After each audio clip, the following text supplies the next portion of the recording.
The night the cowboy stumbled into Apache land, the sky was a bruise of bruised purple and iron, an endless quiet thing that made the world seem both impossible and painfully small. He came out of the pale wash of a trail as if the earth itself had pushed him forward. His hat was gone, his horse lay down 2 valleys behind where it had refused to rise, and his left arm hung at an odd angle, useless. He breathed like a man who had forgotten the sequence of breath, once in, once out, and then clung to each inhale like it might be the last. He was a stranger in more ways than one. The few coins he had were damp with blood and dust. His name on paper, Ethan Cole, meant nothing because the name you carry is only useful where people speak the same language. He had come for a reason that seemed very small now. A map folded into the lining of his coat, a promise of quick work, a road to a future that had always felt impatient. What he found was the vastness people only tell tales about, and an insistence that the heart will tell the truth when the rest of you has been stripped away. The girl who found him had a name that sounded like the wind and the soil together. Naya.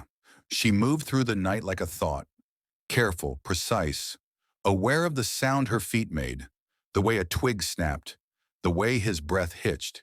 She had been watching the ridge for signs, because days ago a scout had mentioned a lone horseman riding wrong, and when a community knows wrong within its borders, it does not pretend ignorance.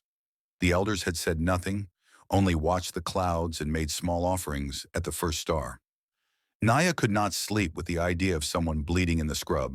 She found him half buried by his pride in dunes, shirt torn, face gray as a river rock. Her first reaction was not fear, it was an assessment. How much blood, how broken, how much life left. She had learned healing from her mother and her grandmother, had learned to listen to the language of the body. When she touched his wrist, she felt a pulse drum like a horse in a corral.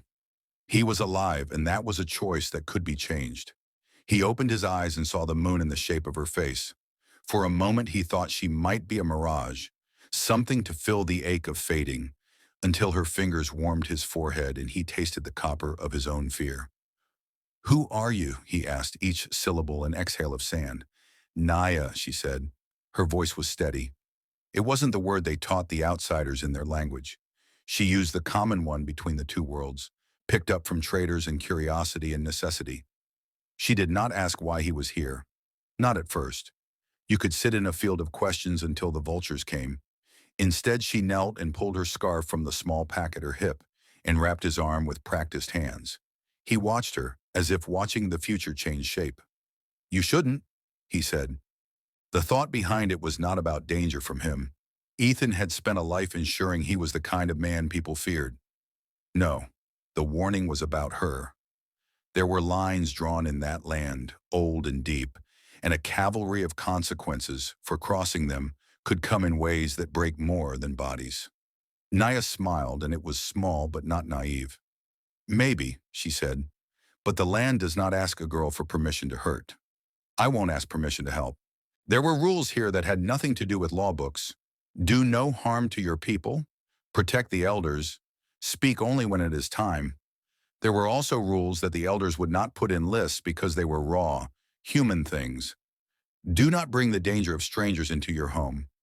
Naya had learned those rules, but she was young in a way that still allowed the self to choose differently. She took him to a hidden creek where the water tasted like stones and rain.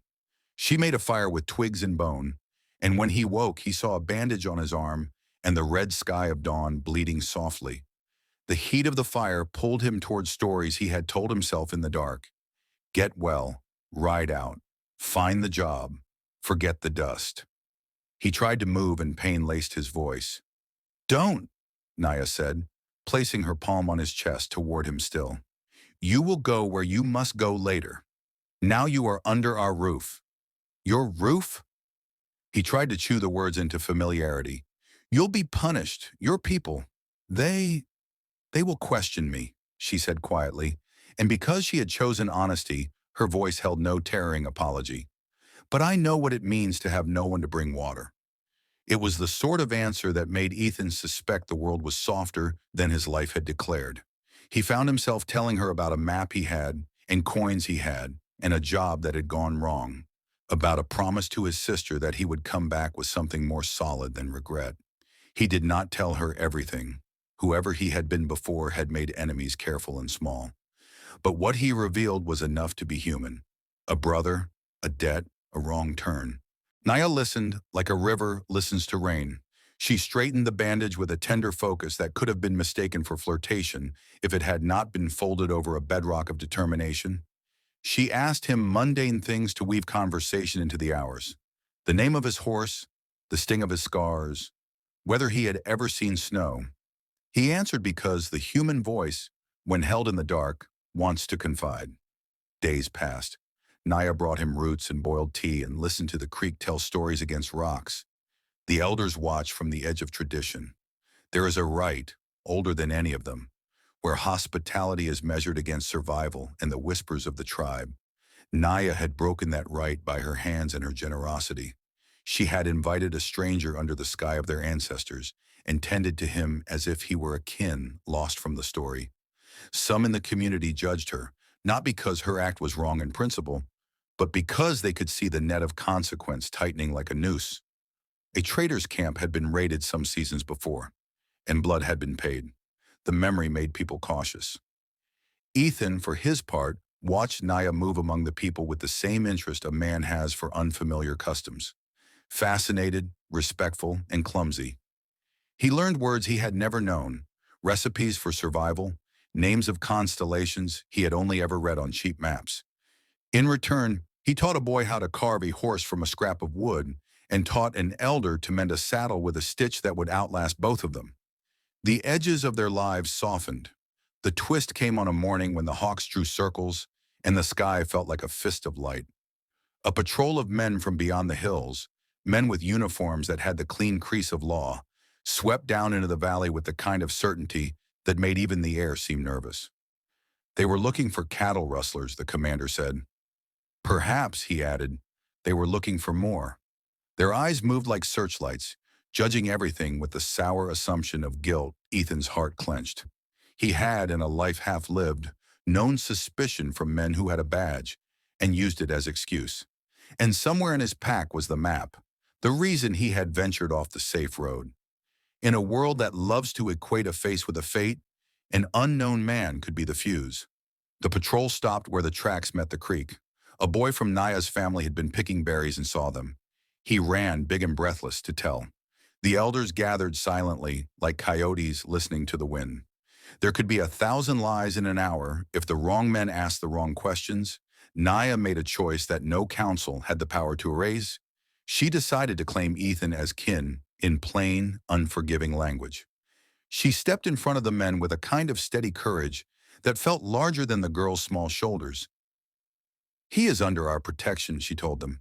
He is my brother. The commander's face was a map of practiced disbelief. You expect us to take your word? He said. I do, Naya said. She did not bow her head, because in the moment she bowed, she would have become smaller. You can search the land. You can search his clothes. You will not find what you wish to find. He is hurt. He needs care. They pressed, asking about the map, the horse, the trail. Ethan could have fled then. He was weak, but the world had taught him to run for survival, like the sun runs for morning. But when he looked at Naya, the thought of leaving her to questions and suspicion felt like a betrayal of the small mercy she had given him. He did not run. Instead, he stepped forward, hollering a name he had never used before. His sister's, something raw and honest. I am not what you think, he said. I have no cattle. I have a debt. I have a promise to keep. I am not a thief. The men from the patrol found no cattle prowl in his pack, no stolen rings, only a hand-worn map. The commander frowned at the map's corners, the ink. An old woman they had with them, more used to looking for patterns than men were, named the ink as from a merchant in a town far to the east. They let him go, more out of lack of proof than generosity. The relief in Naya's eyes was a sunrise. If the first twist had been the patrol, the second came with a secret Naya held close among the folds of her memory. Her father had once exchanged a life for a life. Many seasons before, during a raid that had left a scar on the tribe's history, A settler boy had been taken in by their people because he was found dying under a mesa. Naya's father had hidden him and fed him until the fever broke. At dawn, he had slipped him across the river to the east when the tribal elders asked for a hard price in protection. The settler had grown into a man with the name Ethan Cole whispered in the trader camps. Naya had been told this story in fragments, like a prayer, never to interfere, never to cross lines. She had been tested in a way and found wanting for silence. She was not the only one with a tangled past. The man Ethan had once been, the one who had accepted that secret passage, was not the same one he presented now. He had returned to the world as a man who owed nothing and then found his sister with nothing in the way of promise. He had meant to take a quick job, repay a debt, and return with enough to stitch a life he had not planned on being lost. The community watched these revelations as they would a play, fascinated and fearful of the final scene. There was talk of repayment, of banishment, and of a path that would lead to blood if not tended. Some elders argued that Naya's act of sheltering a stranger might reopen old wounds. Others remembered the old story of how their own had been shown mercy and could not bear to take it back. As Ethan healed, a strange tenderness grew between him and Naya. Not of the sort that novels swear by, but of a practical human connection built from shared meals, scuffed boots, and being awake in the night to the sounds of owls. He started to mend the low fence where the tribe's goats grazed, and in exchange, Naya's cousin taught him how to track the subtle signs of rain. There were nights when he dreamed of his sister's smile and the warmth of a home he had not yet earned, and mornings when he watched the sun color Naya's hair the shade of the desert itself, and something inside him loosened. Then the real danger arrived, not in form of men with uniforms, but as a breakdown of trust. A group of traders came through the valley, their wagons heavy with trinkets and the sort of longing that comes from miles of empty road. They offered the elders a deal, information for goods. One of them, an old man with shifty eyes, had seen Ethan once, selling horses in the east. He recognized the scar on Ethan's hand from a winter fight and offered to call him by name in return for a price he thought small. News in small communities travels like smoke. It curls, takes root, and threatens to set the dry grass ablaze. When the trader's whisper reached the ears of those who held grudges, the old suspicions awoke. There was a meeting in the night, convened under low moons, where men and women weighed possible consequences. A few argued that the safest course was to turn Ethan over to the traders who offered proof. Others wanted to protect the sanctity of mercy. Naya stood in the center of the circle as the debate continued and felt as if the ground itself might fracture beneath her. She thought of her father's hands scarred and steady, how he had chosen compassion against the counsel of caution. She thought of the creek and how it had given Ethan drinks when he had none. She thought of a child who once had cried under a blanket of stars and been soothed by a stranger's song. Her heart, always ready to risk, beat like a drum. When the traders came back with their proof, a leather strap from a saddle Ethan once owned, and a half-remembered name, things slipped toward the edge, men argued. Voices raised. Ethan stood, weak but upright, and did the only brave thing he had the courage to do. He told the truth. He told of the debt that had forced him out, the little tricks he had used to survive, the mistakes he had made. He offered to leave if it would keep them safe. He offered to pay what he could. He offered his life if that would settle the scale. But here is where the story does something that none of them expected. Naya, speaking for herself and the memory of a mercy her people had once received, stepped forward and did not let him go alone.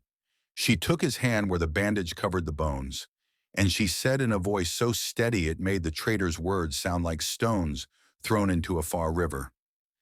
He came here with a map. Yes, he came because the road is long and his pockets are empty. But we are not a market. We do not sell people for trinkets. It was not the cleverly argued speech of a leader who sought to manipulate. It was the plain truth of someone who had chosen humanity over fear. Her courage had the effect of a lantern in fog, sudden, clarifying, unavoidable. The elders weighed her words and the trader's intentions, and for the first time in a long time the tribe ruled in a way that honored the old mercy.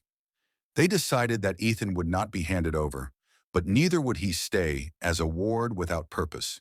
He was given work, repairing fences, helping in the fields, and tending the animals he was to leave when the season changed or when the elders determined his debt was repaid. The terms were fair and humane, the sort that rebuilds strangers rather than break them. The days that followed were quiet and deep.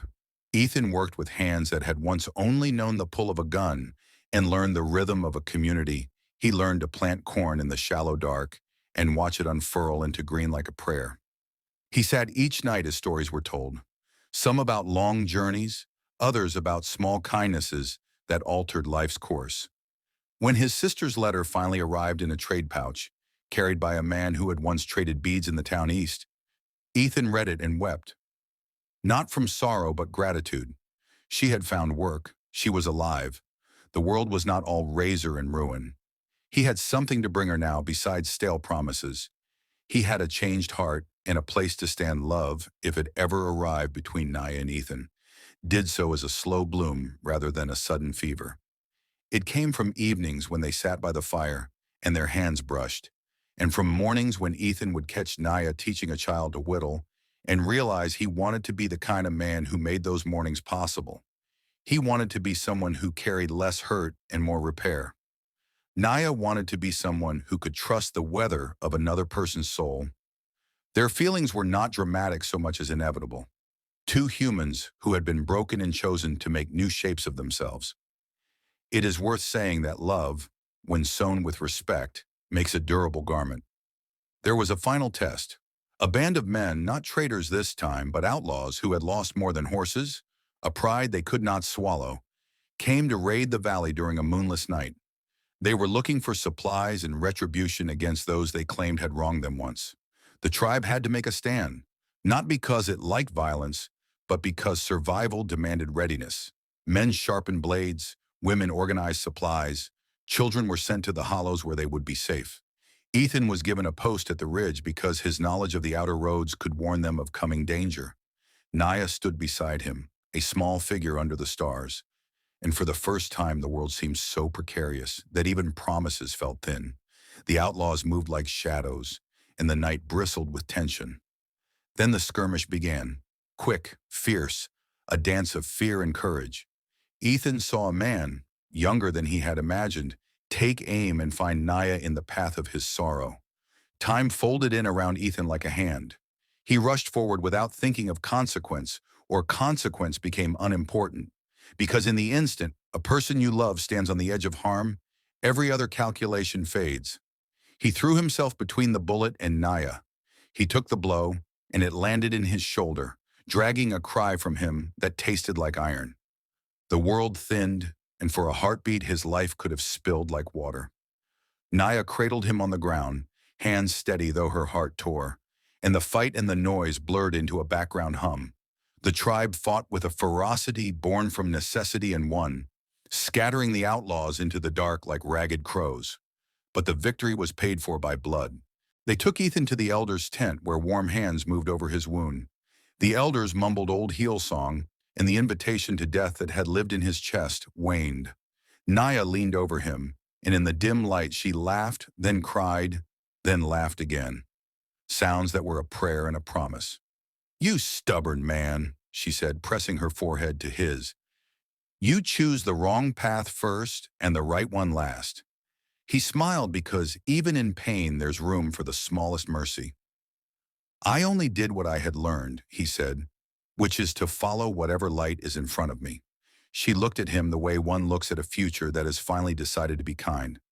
"Then stay," she said, "not because you owe, but because this is where you want to be." Ethan did not pretend it would be easy. He bore the pain of his old choices and the bruise of new wounds. He mended the fences of trust with the same hands that had once carved cruel trails. He worked so that the trade caravans would know the valley as a place of honest labor and not an easy pickings. He wrote letters, visited the river would-be, learned the songs of the elders. He became a story people told their children not as a warning, but as a lesson, that a man can change if given the right reasons. In the years that followed, the valley changed in small ways. The goats found shade in new fields. The creek ran clearer because burn and care had been mended, And children grew up hearing the story of a girl who risked everything for a stranger. Naya and Ethan married beneath a mesquite that had anchored many weddings, simple and resolute. They built a home that welcomed those who needed shelter and expected little in return. The map that had sent Ethan wandering eventually frayed into uselessness, its ink blurring into the dust of roads he had once thought would be his salvation. He had learned that maps can point you to places, but they cannot chart the heart's direction. The real compass lay in the promises you kept and the hands you chose to hold when the night threatened to swallow light. On quiet evenings, when the sky was the color of old coins and the porch hummed with the sounds of contented animals, Ethan would tell his children the story of the night he came into Apache land. He never tried to make himself grander or smaller. He told it as a man who had been given a second chance and had learned slowly how to be worthy of it. Naya would sit beside him, her hair threaded with a few silver strands that the desert had given as a gift. She would add the part about what it meant to offer help and why sometimes the right thing to do is to stand in front of the thunder and say you will not be moved. The children, wide-eyed, would ask if it was scary. Naya would smile and say, sometimes, but the bravest thing is to do what is right anyway. And there were other small epilogues. The trader who had offered the leather strap returned years later with apologies and a sack of seeds, because even men with knavvish eyes can be softened when they see the fruit of mercy. The patrol that once searched the valley learned slowly to treat the people who called the place home with more respect because they watched how a community could become stronger when people tended each other's wounds. The heart of the story is not that a cowboy was lost and a girl fixed him. It is that the girl made a choice that altered the path of more lives than her own. She could have stayed silent and kept the tribe safe from old troubles. Instead, she remembered the kindness shown to her people in a time of need and paid it forward when fate presented a similar moment. The world is heavy with moments where a small mercy can tip the balance from a life of fear to one of possibility. Years later, when Ethan's hair had silvered with more than the desert sun, a man walked into the valley with a gait that asked for nothing more than a cup of water. He had a scar on his hand in a story that sounded faintly familiar. He looked at Ethan and Naya and saw the life that had grown from a single night of choices. He said, "You saved me once," and Ethan only shook his head because no one was saved by one person alone. They were saved by the chorus of choices that said yes when silence seemed safer. Naya died in her sleep one autumn, gentle as a closing book. The valley mourned and celebrated in equal parts, mourned for the loss and celebrated for the life she had sown into the land. People gathered at the creek, some who had been children when she found Ethan, and they told stories. They spoke of courage not as something loud, but as the steady light that refused to be extinguished. Ethan sat among them and felt a grief so sharp it hurt in his teeth, and a gratitude so wide it made his chest ache in a good way. He had been given the rarest of things, a chance to become what he had not been. Before she died, Naya had told Ethan, kindness is not weakness. It is the bravest rebellion. He kept that phrase like a talisman, and when the doubt crept in, he would pull it out like a small map that always pointed toward what mattered. The last chapter of their life together was not one of dramatic spectacle, but of quiet stewardship. Ethan grew older. He taught his children and the children of the valley how to read the stars for weather, how to listen to the creek, how to tell when a person needed shelter not because of words but because of the way they held themselves. The valley flourished, not because of riches, but because the people who lived there had learned to be brave in small, persistent ways. One could tell this tale and make it into a legend. The brave girl, the repentant cowboy, the valley that healed. But if you strip it of romance and look close, you will find it is only human. People will sometimes cross lines because they must, and people will sometimes reach across the same line to help. That is the quiet miracle of the world. It is not the thunderous drama that makes life worth living. It is the hands that choose to help one another when no one is watching. If you ask the children in that valley what they remember most, they will tell you about the small sacred things. The taste of Naya's boiled tea after a long day, Ethan's hands gentle as they taught a child to whittle, the hush of the creek when a wish was made. They will tell you about a choice, a young woman saying yes to a hurting stranger, and the way that yes echoed down a lifetime. In the end, the story is about choosing humanity when it would be easier to choose fear. It is about how a single act of courage, quiet and resolute, can change the course of many. It is about how kindness is a rebellion and how sometimes the bravest path is simply to help another human being find their way home.